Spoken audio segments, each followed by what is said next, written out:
गुरु भोग देते हैं। गुरु के नाम पे शिष्यों को सम्मान मिलता है। मोक्ष देते हैं। मोक्ष मतलब मुक्ति, जन्म और मरण के चक्र से मुक्त हो जाना, मोक्ष प्राप्त कर लेना, यानी बार बार जन्म नहीं लेना पड़ेगा, शिव में ही मिल जाएंगे, ऐसा हो जाएगा। महादेव वो भी दे देते हैं। चलिए, आपकी यही इच्छा है तो आपकी यही इच्छा पूरी होगी। लेकिन एक बार साहब ने पूछा चर्चा स्थल पे कि शिव के शिष्यों को अगर गुरु भोग और मोक्ष दोनों देंगे, दोनों दे देंगे, लेकिन जिसने शिव को चाहा है, जो शिव के नाम पे दीवाना है, मस्त है। कल गुरुवार ने कहा कि हम लोग मस्त हैं, महादेव की बात करके हम लोग मस्त रहते हैं।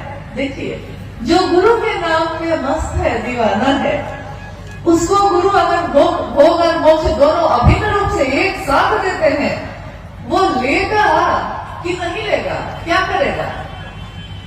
जिसको शिव से लगन लग गई हो, जो शिव से ही लगन लगा बैठा हो, सूरती के डोरिया गगन बीच लागल, कोई गेले गुरु से स्नेह हो।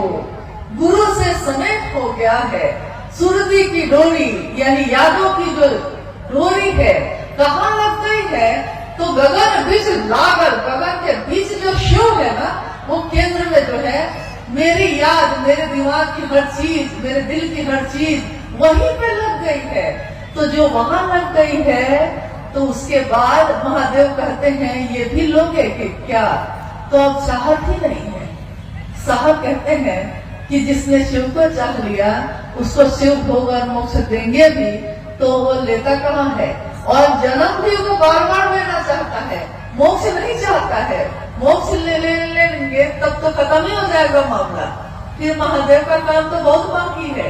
तो खाली इसी जन्म में करना है कि अगले जन्म में भी करेंगे हम लोग, कि जन्म जन्म तक ये करते रहेंगे? शिव के लोग शिव का आदेश जन्म जन्म तक करते रहेंगे। तो मोक्ष भी देने आ रहे हैं महादेव, तो हम लेने को तैयार नहीं है। महादेव भी कहते हैं कि हमेशा हमको पागले लोग से पाला पड़ता है।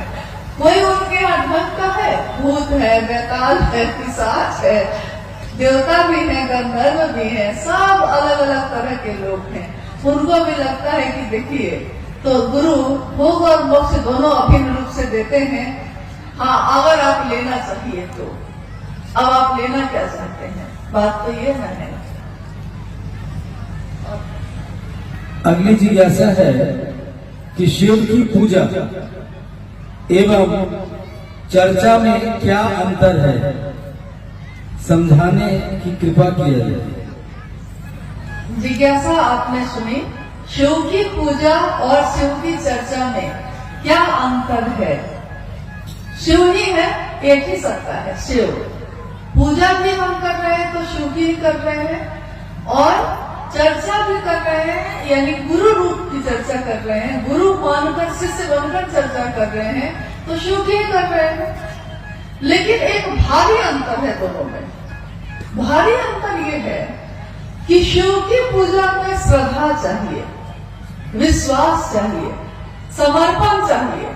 शिव की पूजा यानी कि पूजा में हमारे बुजुर्ग कहते हैं, हाथ जोड़ के सिर झुकाओ, आंख बंद करो, मन महादेव पे लगाओ, विश्वास रखो, विश्वास करो, समर्पण करो, श्रद्धा रखो, तब होती है शिव की पूजा।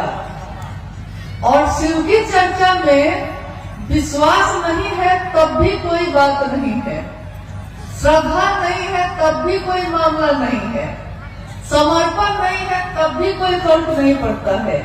यानी साहब महेंद्रानंद जी कहते हैं कि अविश्वास में, अश्रद्धा में, संशय में, विचारों में ही नहीं, कुविचारों में भी शिव आपके गुरु हो सकते हैं।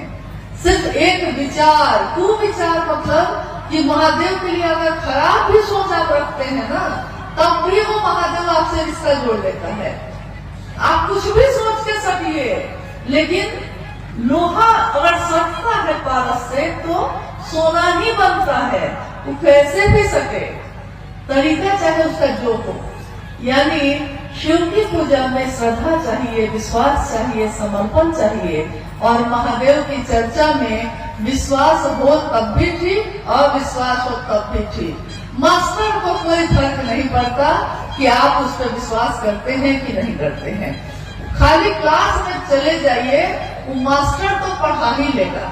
वो चाहे जबरदस्ती पढ़ाए, चाहे खुशी खुशी पढ़ाए, लेकिन पढ़ा के बच्चा को कलेक्टर बना ही देता है।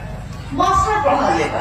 तो महादेव के पास जाने के लिए श्रद्धा है तो जाइए, क्योंकि श्रद्धा तो भक्त को होगी, समर्पण तो भक्त को होगी।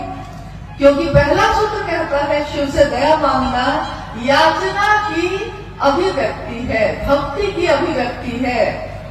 दया मांगना, याचना करना भक्ति की अभिव्यक्ति है।